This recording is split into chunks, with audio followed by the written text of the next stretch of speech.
I think what's concerning is that new technologies, no matter what they are, they tend to just accelerate or amplify whatever is already going on. So you have to kind of look at what's already going on and see how much you like it and whether you really want that to continue.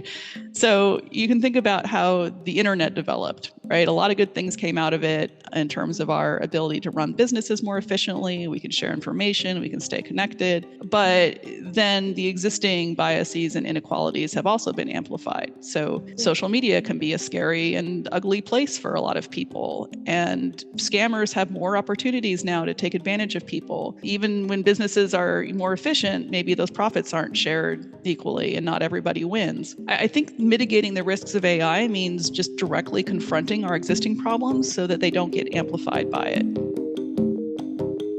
Hey everyone, welcome to AI Trends with Ash. This is Ash Bala, your host. Join me in this series as I chat with industry experts, thought leaders, and professionals to gain insights into how AI is shaping the future of work. Whether you're a high schooler curious about AI in any industry, or a working professional looking to gain more knowledge, this series has something for you. Today, we have the honor of hosting a trailblazer in the fields of AI and language technology. I am so happy to welcome Dr. Karin Golde to the show. Dr. Golde is a visionary entrepreneur in AI data management. As the founder of West Valley AI in California, she guides organizations through the most critical component of training language models, which is known as the data lifecycle. Her mission is clear: to ensure that companies harness the power of AI responsibly and effectively. Before founding West Valley AI, Dr. Golde served as the head of language engineering for AI data at Amazon Web Services, where she led initiatives in sourcing and preparing data for AI projects, including Gen AI. Her dedication to ethical leadership launched her team to new heights, paving the way for cutting-edge advancements in AI technology. Prior to her work at AWS, she held pivotal roles at Clara Analytics and NetBase Solutions, where she demonstrated her expertise in data science, language models, processing, and NLP, and strategic planning. Notably, her contributions led to significant cost savings, product innovation, and industry recognition. With a career marked by excellence, Dr. Golde has consistently pushed the boundaries of what is possible in the realm of AI and data science. Her academic accomplishments include a PhD in linguistics, which can be more specified to theoretical syntax and semantics from the Ohio State University. She also holds a BA in linguistics with a minor in East Asian Studies from the University of California, Santa Cruz. Join us as we explore Dr. Golde's journey at the forefront of shaping the frontier of AI advancements. Without further ado, Dr. Golde, welcome to the show. Thanks so much, Ash. It's great to be here. I'm so happy you joined us today, and we're just going to start off with a few background questions about your career. Does that sound good? Yeah, sounds great. Okay, cool. So my first question is, could you tell us a bit about your career path and what took you from your early days in linguistics to reading groundbreaking initiatives at Amazon Web Services and eventually founding West Valley AI, your company? Yeah. So as you mentioned, I got my PhD in theoretical syntax and semantics. And so what that means is I observe how humans combine words to make meaning. And this is something that really fascinated me from my first syntax class at UC Santa Cruz. So in that class, we looked at how English can have certain sentences, but can't have other sentences. So you can say, the dog chewed the bone, but you can't say dog the chewed bone or chewed the dog the bone, or, all these combinations are not possible. Why are some combinations possible and some are not? You can make all these observations about that and then make hypotheses about the structure that underlies the language. So it's kind of like you're investigating the hidden properties of language from an empirical perspective, from the things that you can observe. So it's sort of like how physicists will uncover principles about how the objects in our world relates to each other. It's kind of a similar thing for language. So I thought that was just so fascinating that I went on and, got my PhD in it as well. And then in grad school, I was using this theoretical framework. So you always want to have some way of kind of encoding your hypotheses with some sort of formal structure. And those formal structures can then be used to write computer programs that also predict, like, what is this sentence possible? What is the structure of this sentence? That kind of software is called a parser.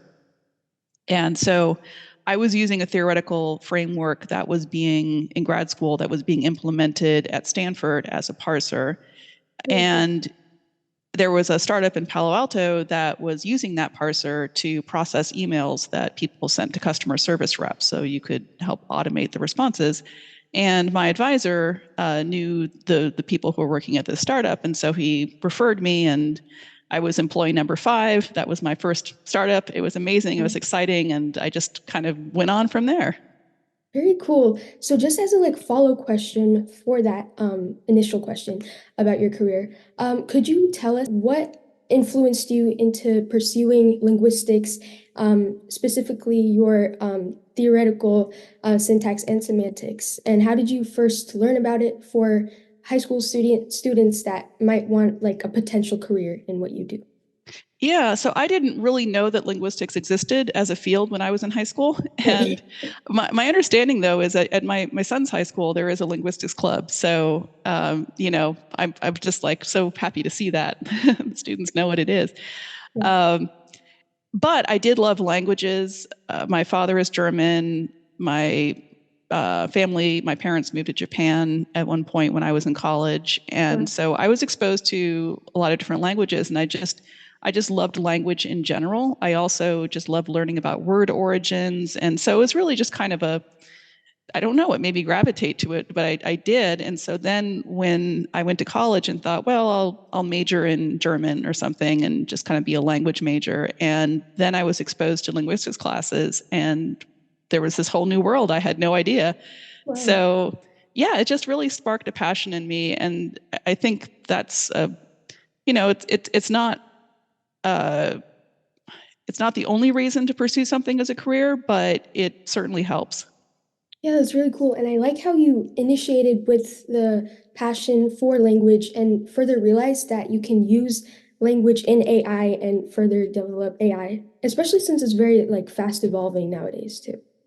Right. Yeah. No, absolutely. When I went into grad school, even, I did not have any idea that I would be working in AI. Okay. It was really just purely theoretical, and it was really only with my first job that I realized that there was yet another whole new world that I didn't know about. Yeah, that's really cool. Okay, great. So my next question for you is for the benefit of our high school listeners, would you define training data and data life cycles? Sure. So this really depends on what kind of machine learning models you're building. Machine learning models learn from data. They are trained on data, and so it all comes back to data. And I can describe 2 scenarios for language models that are kind of typical and sort of illustrate what this looks like. So in the first case, and this is based on a work that I've done in the past, but imagine that you're dealing with like social media posts, product reviews. You have all this data of that form, and you're trying to figure out how people feel about, say, like various makeup brands. Yeah. And what are they saying about these makeup brands in this content? You don't want to read through all of it as a human. That would take too long. And so you want some way to automate it. So you want to find all the mentions of those makeup brands, and you want to classify whether they represent a positive, a negative, or a neutral opinion of that brand. Yeah. So in that case, the training data consists of typical posts about makeup, and then each post is labeled as positive, negative, or neutral. A human goes through and labels according to what a human would think those mean. And you feed those posts with their labels to an algorithm, and it then learns what each type of post looks like, so that you end up with a model that can predict the sentiment of any post. And that's called a predictive or a supervised model, because it's learning to predict the labels on the training data. So that's what the training data looks like for that kind of model. Very interesting. Yeah. And so the second kind of scenario involves generative AI, like the large language models that you use for ChatGPT. Right. There are two types of training data for that it goes through. So first, you pre-train the model with vast amounts of a wide variety of text that's usually scraped from the internet. And this is what people, I think, are sometimes aware of if they've read up on this. This is issues of copyright. Is it okay to use all of this data to pre-train these models? But essentially, what that data is doing is learning the probabilities of sequences of words. What word typically follows another word given all these other words that just came before? It's a very simple statistical approach, very different from the linguistics parsers that I was describing earlier.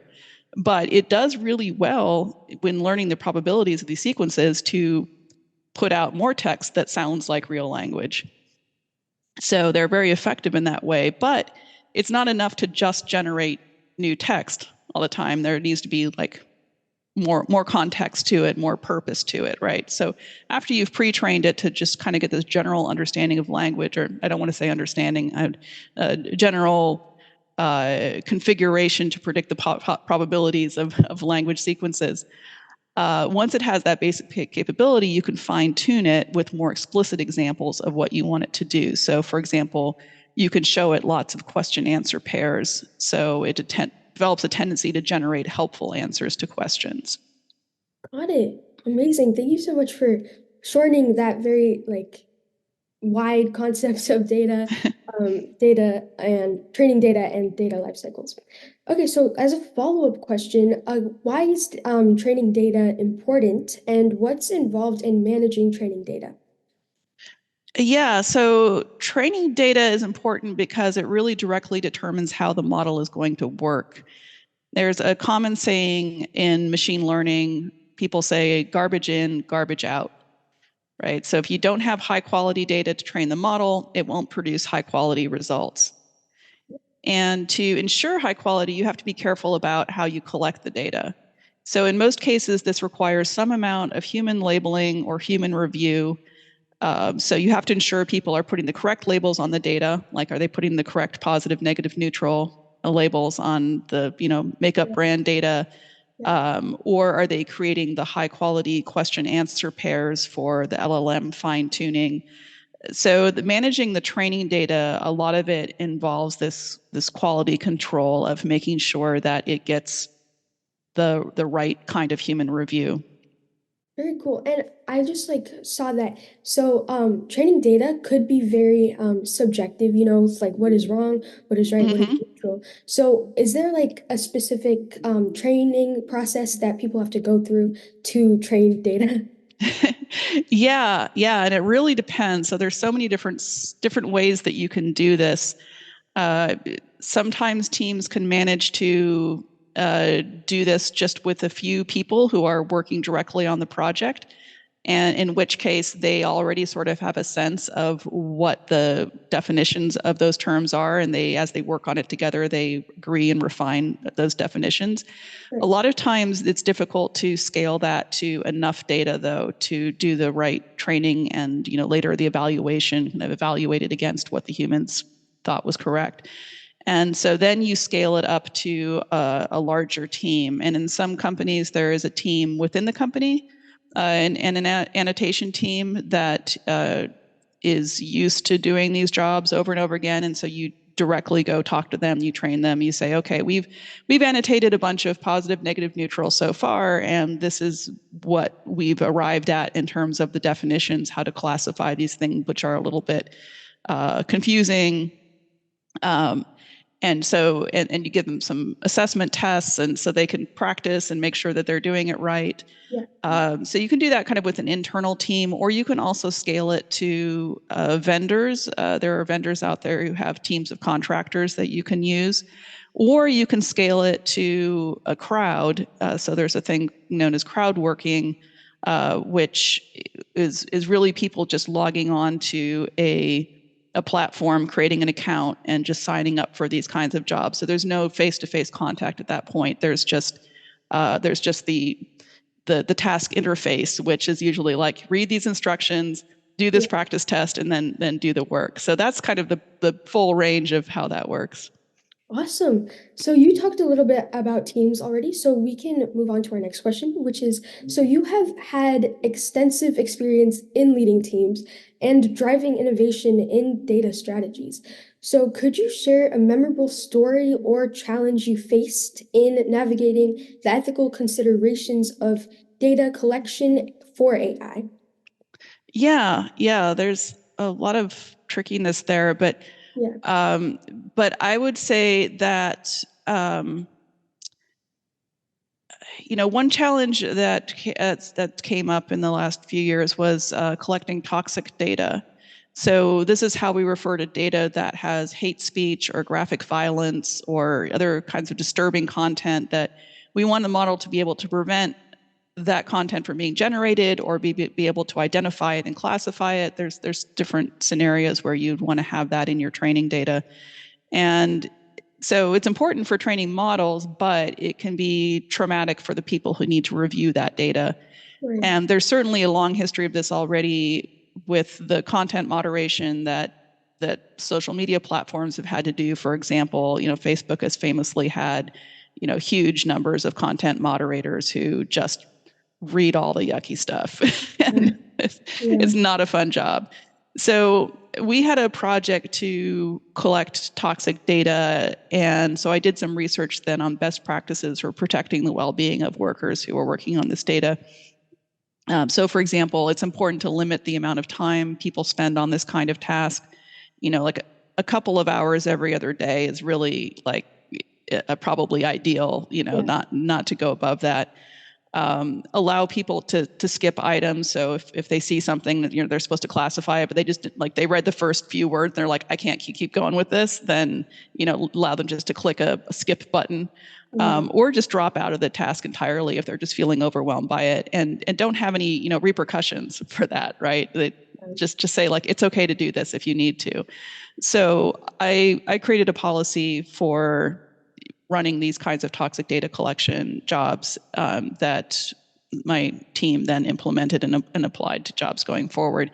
I mean, it's unfortunate that anybody has to do this at all, but there are at least ways you could make it a little bit better. Yeah, which is awesome that you started it. And obviously, you probably obviously had experience where you have felt overwhelmed. So, as a follow-up question, could you express what made you start your company and what you do? Yeah, as far as West Valley AI goes, what I was seeing last year was that there is just so much movement with LLMs, with large language models, and there's new ways of collecting data. There's new types of data that need to be collected, Right. and there's just a lot of innovation to explore. And so my feeling was that I would have more more time to pursue that kind of thing and do projects that are really directly centered on that kind of innovation, where I can help companies find new innovative ways of dealing with some problems that are kind of age old that we've dealt with for a long time, like your previous question about how do you know if something is positive, negative, or neutral. That kind of subjectivity, still need to address that, right? It's not going to go away. But at the same time, there's ways with large language models that we can create synthetic data, have the large language model create or even evaluate data on its own. The question then becomes, when is that okay? When is that going to work out well? When is it kind of dangerous? How much human intervention do you really need? Right. So those are the kinds of questions that I look at these days. Very cool. Okay, so my fifth question for you is, so you have a very rich experience in directing teams in the development of new NLP pipelines, which is natural language processing. So could you share a story or a project to highlight some technical or people skills embodied by your team that contributed to its success? Yeah, I mean, I'd say the most important skill is just to be curious about the larger context of the project. Yeah. And just apply some critical thinking to consider whether we're making the right choices. Yeah. So I'll give an example of this by talking about how we measure accuracy for the sentiment analysis on social media that I mentioned earlier. Okay. So in a typical software company, you have a product team and a development team and some other teams, but those two teams work together pretty closely on developing the product. So the product team understands what the customer wants, and they define what the product is going to look like. And then the development team takes the requirements from the product team and does the software engineering and the model development to build that product. So for a product that analyzes sentiment in social media, the product managers might ask for something like 90% accuracy in identifying sentiment. And the model developers, the skill they need in that situation is to ask why. Like, what does it mean to have 90% accuracy? Yeah. They need to get curious about what the experience of the end user is going to be.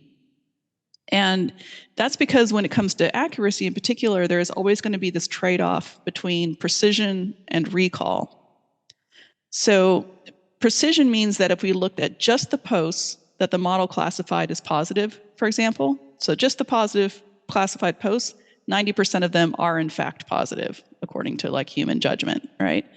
But that precision number doesn't tell us how many posts the model missed. And that's what we measure as recall. So if we consider all the posts that a human would think are positive, and the model only classifies half of those as positive, then we have 50% recall. So you can pretty quickly go beyond that high level 90% accuracy number and tease it apart into separate precision and recall numbers. And that's very important for understanding what this is going to feel like to the end user. It's all about whether you want to cast a wider net and catch more examples with lower accuracy, or do you want to cast a smaller net and catch fewer examples with higher accuracy. Right. So a model developer needs to have the skill to consider that and discuss those concepts, have good communication skills to discuss that with the product team, and collaborate then on finding an approach that works best for the customer. Awesome. So my sixth question basically is about, the workplace landscape is seeing some very interesting and groundbreaking changes every day. There is an explosion of innovation across all domains, from business automation to humanoid robots like a mecha that can detect emotions and age, to Devin, the first AI software engineer. So, how do you think high schoolers and college grads can prepare for a career in this landscape? Yeah. So first of all, uh, I don't think it's about preparation really. It's more you can't prepare because you don't know what's going to happen. Yeah. It's more about an ongoing willingness to learn and explore. So if I could go back to my high school self and give myself advice, I would have said in retrospect, learn to code, learn statistics, in addition to linguistics. I mean, buy Google and Amazon stock. I mean, there's Yeah. all kinds of things that you would tell yourself to do if you knew better. But that requires time traveling, and very few people at that time in the 80s and 90s would have thought to give me that advice. So I think the thing is the future is just going to look different than you imagine, no matter how you imagine it. Yeah. And that's okay, because as long as you focus on getting good at acquiring new skills, so you just stay curious, you stay engaged and connected to other people who are doing things that you think are interesting, and you just stay open to those possibilities, confident about your ability to adapt and change. I think that's the best anyone can do, and it's actually pretty good. I think it would serve you well. Great. Thank you for that advice. So, as high school students begin to explore AI technologies, ensuring privacy and safety becomes increasingly important. So, what advice would you offer to students to navigate privacy and safety concerns when interacting with AI-driven applications or devices? Sure. Yeah. So I think, first of all, most of the tools you use, like ChatGPT, will collect and store any data that you input. So this is to help them evaluate how well the tool is working, to reuse that data for training. So you really want to avoid putting information that can identify you. Like if you copy your resume into a tool to improve it, don't include your real name and address and phone number, Right. because first of all, humans might see it. They review this data all the time. Probably no big deal in the most cases, but just, you probably don't want that. And then, as they reuse that data for training, there is possibility of data leakage. So if somebody says like, what is Ash Bala's home address, like it might actually give them the answer. So you want to avoid that. And second, you don't want to get too complacent about accepting the answers that you get from generative AI. So most chatbots have this little tiny warning down at the bottom, like ChatGPT can make mistakes, consider checking important information. And the problem, though, is that when it's right or helpful most of the time, then it's easy to just start trusting it all of the time. So that's especially true because we talk so much about these systems as if they were human. And they really have very different capabilities than a human brain. They do not work like a human brain, even though you might hear that, oh, they use neural nets and it's like human neurons, brain neurons. It's like, oh, no, it's actually not really the same. Right. So you just got to keep reminding yourself, this is just a tool that operates on probabilities. It doesn't have any understanding of the text it's generating. So take everything with a grain of salt. Great. And that brings us to our final question. So, there's often talk about the potential of an AI apocalypse. So, what is your perspective on this from the angle of an AI and data lifecycle management? Yeah, well, I think what's concerning is that new technologies, no matter what they are, they tend to just accelerate or amplify whatever is already going on. So you have to kind of look at what's already going on and see how much you like it. What do you really want that to continue? So you can think about how the internet developed, right? A lot of good things came out of it in terms of our ability to run businesses more efficiently. We can share information, we can stay connected. But then the existing biases and inequalities have also been amplified. So social media can be a scary and ugly place for a lot of people. And scammers have more opportunities now to take advantage of people. Even when businesses are more efficient, maybe those profits aren't shared equally and not everybody wins. Yeah. So I think mitigating the risks of AI means just directly confronting our existing problems so that they don't get amplified by it. Looking at, where are the incentives? What is given what people are incentivized to do, which is mainly, make money and improve stock prices and things like that. What is that logically going to lead to? And one thing I'm optimistic about is that more people seem to be interested in having this kind of conversation right now. There's a lot of hype and confusion around AI, but luckily I feel like it hasn't resulted in people just throwing up their hands and saying like, well, I'm just gonna ignore it then because I don't really understand it and it doesn't seem like it's my thing. Yeah. I see a lot of people like really willing to put out the effort to learn more so they can have a more informed opinion. And I think that's right. I think everybody has a perspective to share that's valuable. And as long as we keep up that conversation, we have a variety of perspectives weighing in on important issues. I'm not too worried about the future. I think that if we keep going in that direction, we'll be okay.